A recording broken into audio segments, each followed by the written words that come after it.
Well, hey there team, and welcome back to the channel, and welcome back to some more Carrier Command 2. We're in full release. This is the 1.0 release. It shouldn't be terribly different from what I have looked at on stream, but still they have changed your starting kit quite a bit. You run a lot lighter, so there's been a few changes come in, and there's probably a few things worth discussing as well. There's been a few people that have been quite interested in this. It's got some, I don't want to say quite mainstream appeal, but probably more mainstream appeal than they were expecting. So we'll just cover a few points and then we'll jump back in and we'll give a new campaign a go because, like I said, I did some streaming with Agrippa and they've changed your starting loadout, so it calls for a new start. But this game invites that sort of behavior, as we've discussed many times. It's sort of one of those things, not quite roguelike in nature, but you do have to sort of play it and fail at it to truly understand it. It's a bit of an investment, but I don't mind. I like it, even with its quirks. So, a few things at the front. The price. This thing is outrageously expensive by mainstream indie standards, however you'd like to put it. To give you an idea, it's $70 Australian, and usually if you were going to pay for a AAA, you know, EA or Ubisoft or something, that's usually about $90 Australian, maybe $100, right? So this thing is just shy of AAA asking price. I believe it's on like a 20% discount at launch, but that still doesn't change the fact that the asking price is insanely expensive. Now, just a few things for perspective. This game is obviously niche in its target demographic, but being that it's micro pros coming back from the dead, basically, the last Carrier Command, like officially the first one was like 30 years ago or something ridiculous, it has actually gathered, I think, more attention than maybe they thought. Just really quickly, I work with Slytherin Games and Matrix storefront, and they're all associated as well. There are a whole bunch of very hardcore military games out there. I don't cover a lot of them because they're a bit too hardcore for me, but they don't make it onto the Steam storefront because they are so niche. And quite often, these games can cost like $200. You know, like they're not cheap, but the point is that there is a niche market willing to pay that price, and it covers the costs, and it makes up for the fact that it's got a much lower uptake than most mainstream games. And at the end of the day, if you're happy, if you're really interested in that niche and you're happy to pay your, you know, times X of the normal price to get your product, who's to say you're wrong? So there is this actual business model in the background for a lot of really niche indie games that maybe some people aren't aware of, and my best guess is that Carrier Command 2 is kind of aiming at that demographic. So that's why it's so... people are scoffing at how expensive it is. Me too, as well. Don't think I'm running interference for this game. I agree, it is an exorbitant amount of money for what's here, and my scrutinies of it, which we'll get to really quickly, as in issues with AI and that sort of stuff and clipping. If you're going to ask that much more, then I'm going to be that much more harsh because it's a lot of money. But at the same time, I'm doing my best to devil's advocate and understand where the developer or publisher rather is coming from, because we have seen under the publishing banner of High Fleet, which was a much more reasonably priced game, but that also came out under the Microprose banner. So they're obviously, it's not a blanket thing for all of their games coming out, but I'm pretty sure that's what's going on here. They're tapping that nostalgia. They are expecting to only ship X copies, and so they're charging a higher asking price. I suppose the downside of it, funnily enough, is that it's been more well received in the public eye, in the sort of, as I said, mainstream at the very least, the indie scene in Steam. That people are like, I can't believe it's this expensive. So that's just sort of my preamble. Hopefully maybe that sheds some perspective. I'm not saying it's okay or the right way to go about it. In fact, if you're going to ask that price, I would probably say, well, I mean, they're probably not affiliated with Matrix Game Store, but you get my sort of meaning. It is a bit unusual.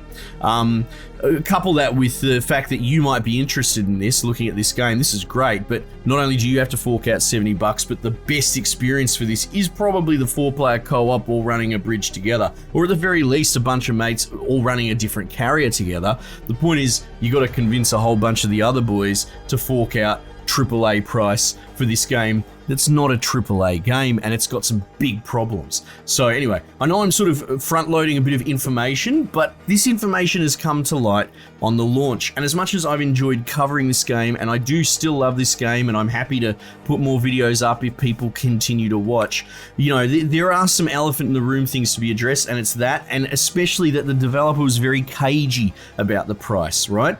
The people that were speculating, they were making posts saying any influencer, or whatever you want to call us, that's speculating on the price is wrong. They don't know how much it is, so they were very much shutting that down. And I discussed with the Gripper on stream that that could only mean that it's going to be really, really expensive. So they knew what they were doing. They knew that the price probably wasn't going to be well received, built the hype, and then dropped it on release. Is that a good thing, a bad thing? Who can say, right? But that sort of should bring you up to speed. Now, gripes with this game, there seems to be a real problem with the procedural generation of the island, how should I say, terrain, architecture, whatever it is, because of this low poly style. It creates these sort of polygonal divots all over the place, and I found that the AI gets quite stuck in them all the time, and you have to micromanage your dudes.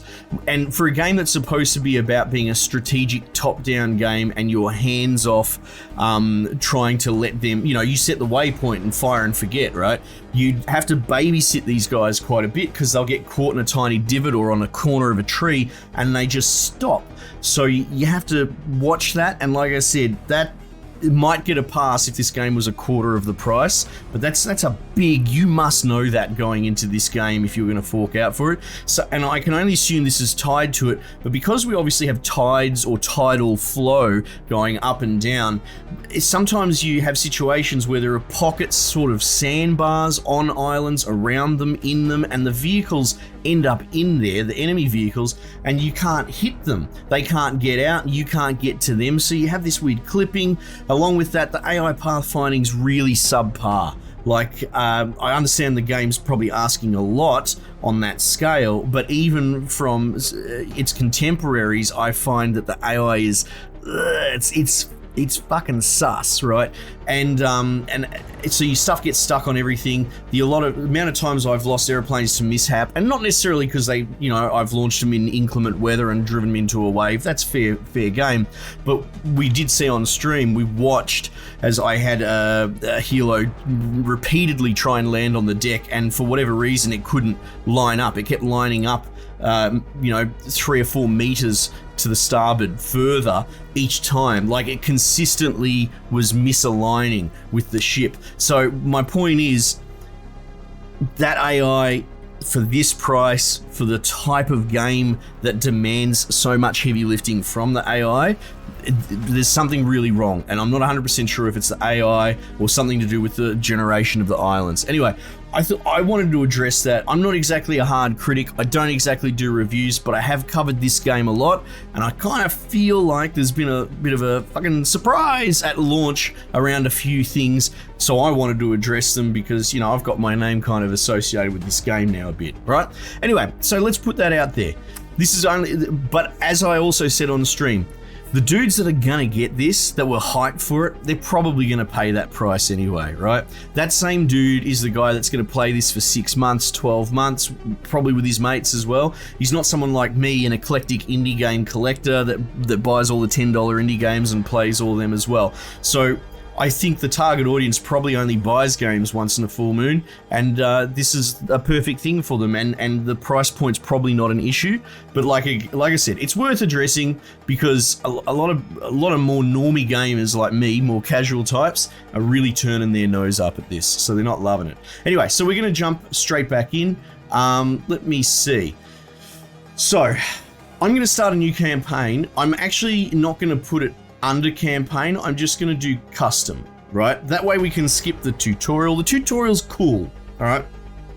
But as a lot of other channels have covered in review, it kind of leaves you hanging. It gives you a few hints, and it's got a 10-minute sort of opening cinematic sort of thing that you walk around in. So, like, for all intents and purposes, you've seen it once, you've seen it plenty. What we might actually do is just go, I'm going to do the 4 AI because I think that is interesting. Yeah, it's going to create a more interesting dynamic. People have talked about turning the islands down. I don't think that's the answer. The game is clearly designed to be played with 64 islands. I've got my complaints about the logistics system and the time of a session because of that. And people said, well, just turn it down. And I'm not a big proponent of, you know, let's do 3 islands or that sort of thing. If the developer designed it with this in mind, then that's how we're going to play it, and we're going to judge it on those merits as well, right? And we'll just go with the default loadout. So we'll do that. 4 teams. I feel like maybe 3. Maybe 3 is more sensible, because then there's me as well, so there's 4 of us split it up. The game seems to want to go in terms of 16 max players, 4 max player teams. You know, I get the feeling that it probably wants us to do 4. Anyway, look, I know there's a big preamble, a big setup. This sort of will serve as the first episode going forward, if the interest is still there now that it's launched. And so my plan is, if I do stream anything with, say, a gripper or whatever in the future, we'll run a different session, but I'll keep this session going, hopefully. Best laid plans. When we come up against turrets or something like that, I might brick out, so we'll just see. I'll do the best I can, but I think people that are already keen on this game understand the nature of it, and that it is, in fact, a stop-start, sporadic learning process. Right, so we want to take Charissa or Fornax because they're 1 star. I haven't started the engine. God damn it. That's fine. That's fine. So, we've got surface chassis, and we've got turrets. I don't really... When you say turrets, I don't know what that means. Because I know we've got gimbaled cameras. Do we ever start with any turrets anywhere? Or like turret 30 mil. In warehouse, carrier stock. 30 mil turret. Sea-Whiz turret. That's interesting. But we've got stock of them. Do we have to replace them if they get destroyed? IR missile turret, right? 40 mil turret. Okay, that's interesting. So if I were to go here and go seal, see, that's a 30 mil cannon.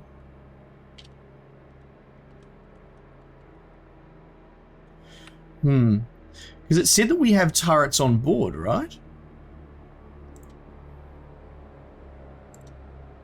Gimbaled camera. So here's the thing. I'm not convinced.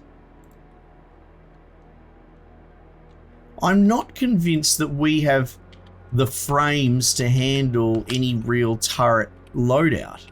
Unless, of course, like, again, I'm not across the vernacular. It mentioned Sea-Whiz turrets, right? It also mentioned... yeah, so I'm not 100% sure if it's only shipborne stuff or what the go is there. So I'm going to avoid the turret one for the moment, and we'll go the surface chassis. Makes sense. All right, so we'll set a course for there. Some people have been, 1 or 2 comments are critical about how I don't really go in that far deep. And what can I say? That's part of my Navy background. This is a video game, right? But I find the idea of going right up to the island point blank to be a terrifying prospect. So I guess, what can I say? I had a bit of a bias against that. So, but we'll probably see how close we can get, because it's going to make a huge difference. All right, the ocean current, it helps to keep track of. Because the really strong currents can grab your little boats and drive them away, you little dudes. And then we've got sort of air, or, you know, wind patterns too, which, as people have corrected me, you want to launch into the wind.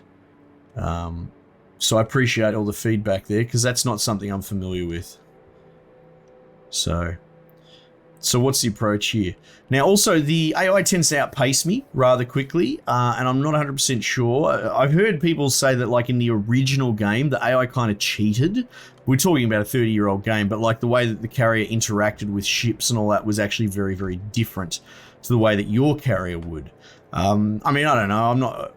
that would make me a bit sad, because, you know, that's something that you get with the Age of Empires and all that, people complaining about How the AI just gets a million times more resources. Oh, wow, look at this. She's going, eh? Anyway. So we'll approach that island. I suppose we could come in from there. From the... we won't really drift either as a ship. So we might give going in there quite close a bit of a burl.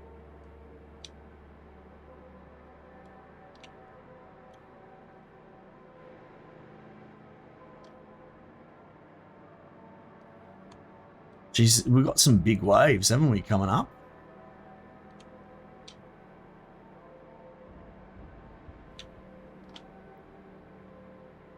I have to wonder what the sort of best way to go about launching aircraft safely would be.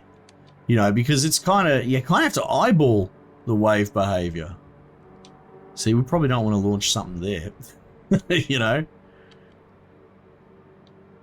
So, oh yeah, so what I was going to say is, we've only really got seals. We don't have a lot in the way of sort of chassis kits, but we do have a shitload of cruise missiles and all that sort of stuff. So I feel like we might just thump the shit out of this island with the carrier armament, just to sort of make sure we don't get run away with there.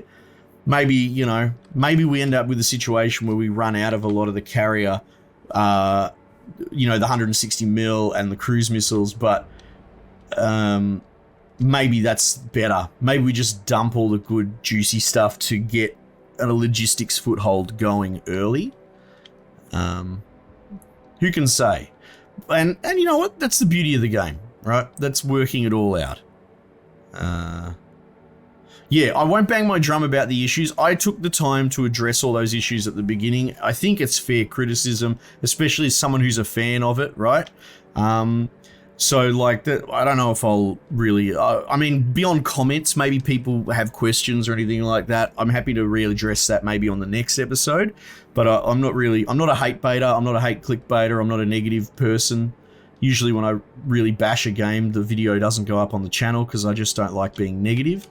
But I'm not going to bury my head in the sand on those issues. So yeah, I'm glad I addressed them, but this is not going to be an episode of me just bashing the game. Gotten a lot more calm now, hasn't it? Starting to flatten out.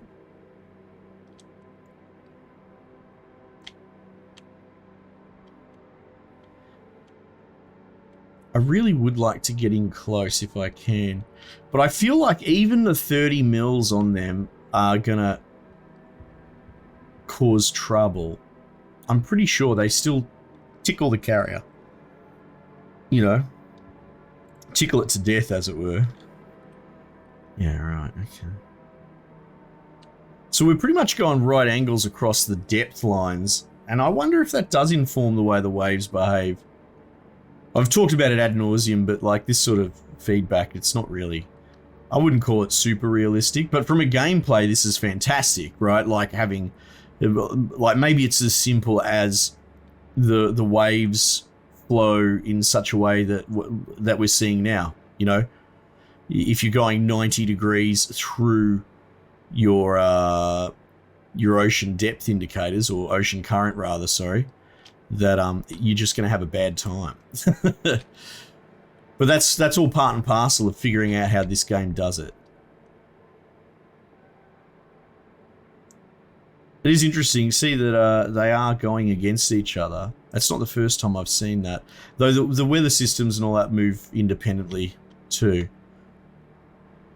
Alright, well, we're just about here. So here's a thought. What if we... Well, actually, hang on. Let's face into the wind as best we can. And facing rearward into the current. I don't know if that's the best idea, but here we are. Stand on the brakes. Bit of trial and error, we'll figure it out.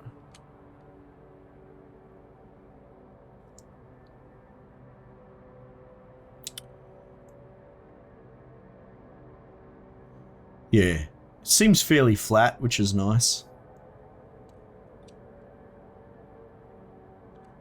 Okay.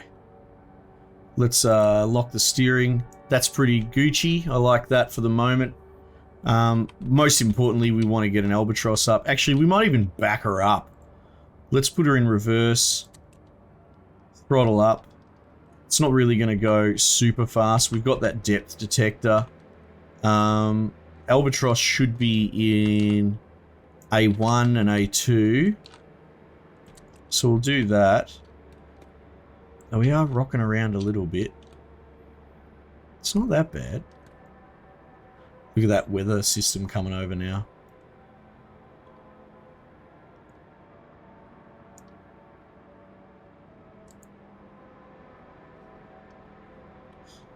So what we could probably do is put the side thrusters on and lock that wheel all the way across, and then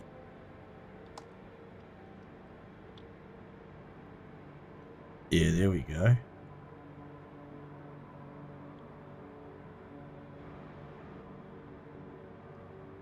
What are we doing? 30 knots in reverse. Jeez Louise. The question is, are we strafing? It's cool. There's quite a bit of nuance to the maneuvering. Like, there's enough. There's enough that one of the boys can sit on this and get value.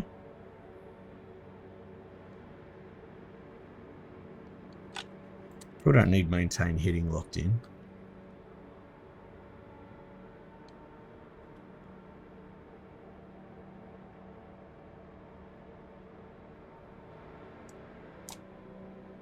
How's that crane going? Still deploying. Oh, there he goes. All right, cool. Well, that strafe has worked out quite well. Okay, let's turn that steering lock off, and we'll turn the side thrusters off. We'll put the brake on, or, well, you know what I mean. We'll just throttle down. Let's get that albatross going. So the fun is as well, like, I feel like I'm getting more competent at this as well. And like that, there is that sort of, how do you put it? Like that feeling of achievement, right? I'm obviously not bloody curing cancer or coming up with the world's best light bulb or anything like that, but there is that feeling that we're getting there. Now let's arm all of them. Might just hold off for the moment until we can sight some enemy at least. Camera. 2 RTT. There's my ship. Yeah, so actually, I did say I'm not going to bang the drum, but my curiosity, because you can see the polygonal shapes of how the low poly island is constructed, and it's interesting because that's obviously an artistic direction, but I think it's directly affecting the pathing. And I wonder, I have no idea if that's something that could be patched out in launch week. You know, could they do something to make it so that the AI doesn't get so readily just stuck on all this crap? I don't know. I just really couldn't tell you. Okay. So yeah, that's what I'll say on that. My hope is that they can fix it. All right. So we're going to track this.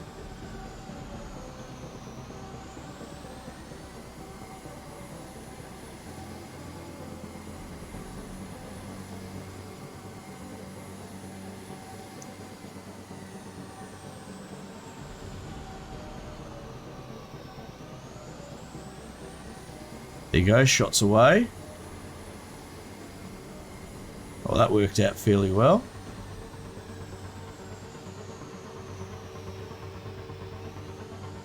I reckon let's get this bloke.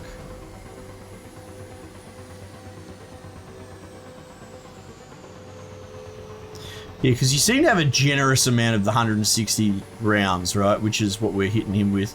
That's interesting. We couldn't hit him because of that feature.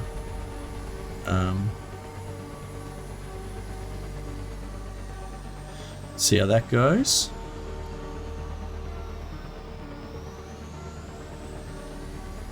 Oh, that went all right. Yeah, look, he's gonna zip.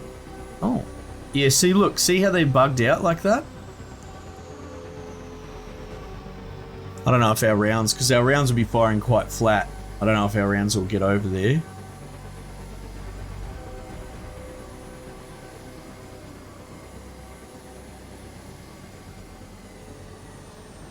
Okay, that worked.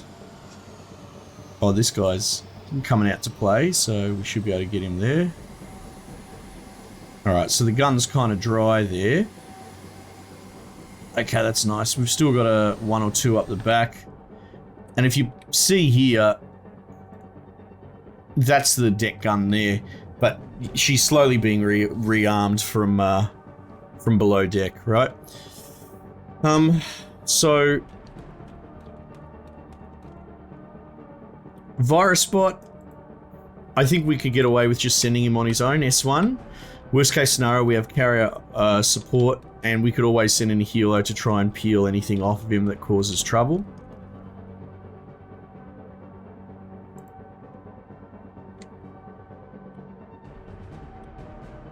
Alright, we're steady here.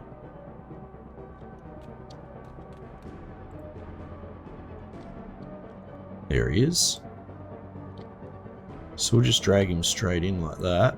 And then you click and go deploy. Wow, it does take a while to get those rounds up. Though, if we got strain on the system, weapons, right? Ah, it's interesting. Just reloads on its own, basically.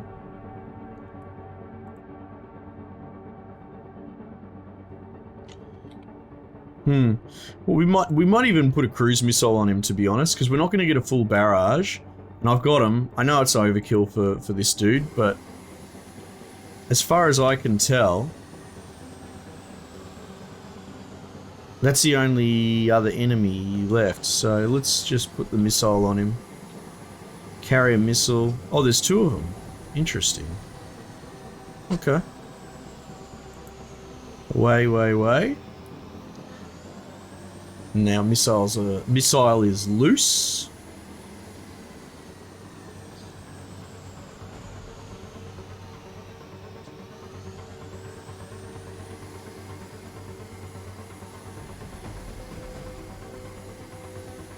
(1,500 meters to target). We're taking this island pretty quick. I did have a bit of a ramble at the beginning, and then give me good news. Here it comes. Boots. He's not going home to the wife and kids. Alright, so that's done. I think we're good. Meanwhile, he's going in because we did come in fairly shallow, so I think maybe the move is we could back up here.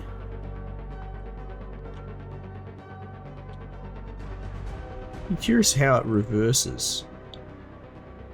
Yeah, there we go.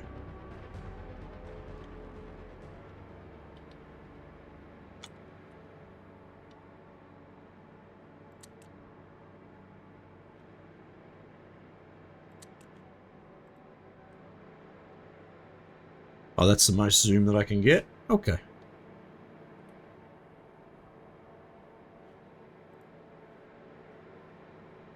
Yes, we're starting to get into the green. Try and make it as painless as possible to pick him up. Propulsion's taking a hit because everything's hot over here, so let's just... Oh, that's much better.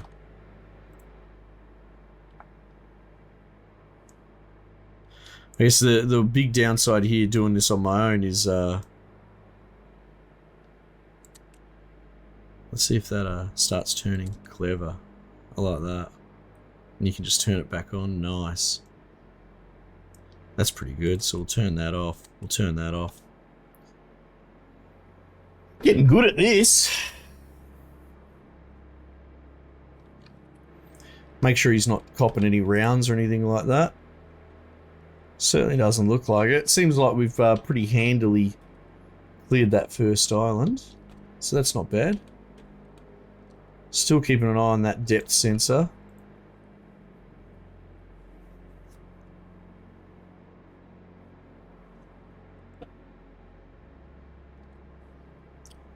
I guess we could try and come in where he hit the path, you know what I mean? So we'll go side thrusters, across, steering lock. I was sort of just trying to aim for the center of the sort of island's mass, but try and make his job a little bit easier. Oh, there we go, hang on. I think that's probably a good, good time to stop if we're starting to see the land. Now, virus spots are away. So let's bring him home.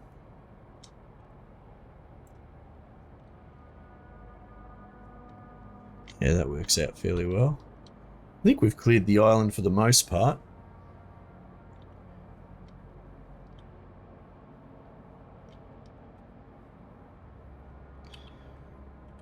And as far as recovery ops, I mean, I suppose we could look at trying to align with that wind that's coming in.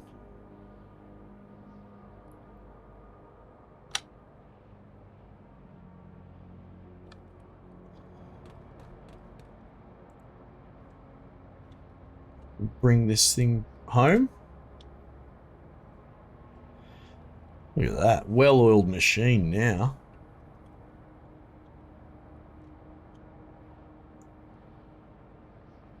And now we basically just sort of twiddle our thumbs a little. How we going, AI? Oh, nah. Look at this.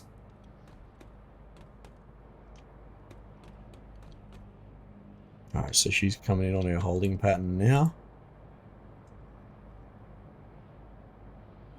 We're going to get that island cap. So this is, you know, good. After all my ranting and talking, we didn't see a lot of clipping. However, the enemy AI was getting stuck in holes and that. And, I mean, you know, pick your poison. I suppose it makes it easy to kill them when they all get stuck in the same hole. But, also kind of, like, not great. Surface chassis unlocked. The walrus, specifically. Okay, that's cool. And we'll just double check. Because it's sort of like a loot table. So if we zoom in onto this island and click it, we can actually make the seal and the walrus. So what I understand it to be is that you could make the seal no matter what. And it might have been a die roll whether you unlock the walrus or the bear or something like that, right? So we can actually start manufacturing walrus chassis, which I think maybe we do. They're $1,500 per, so I can't afford even one just yet. But what we will do is tie this into the logistics network, right? But we'll still keep the... Well, actually, I think we can tie this into the warehouse as well. Yeah, perfect. The trick is that you can only tie one thing to the ship, and it makes more sense, even though it's further away, to tie the warehouse in. Unless we wanted to micromanage it, what would probably end up happening on this current path is we'll build a walrus at some point, the barge will bring it back to the warehouse and then back out, unless I find the time between fights to tell it just to go from there. But even then, if you do that, I don't believe it will pick up any of the supplies from the warehouse. So it's, you know, a bit of a headache. but I wouldn't say in a bad way. Alright, now what's going on with this? It's going around again by the look of it.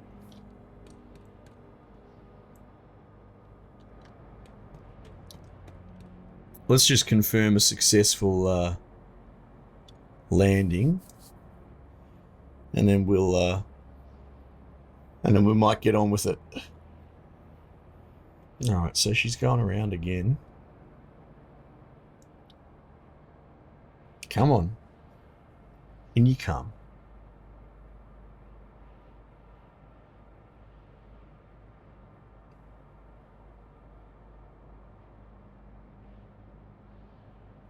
Give us good news, little aeroplane. Oh, that looks promising. Oh, perfect. Here it comes now. I hope.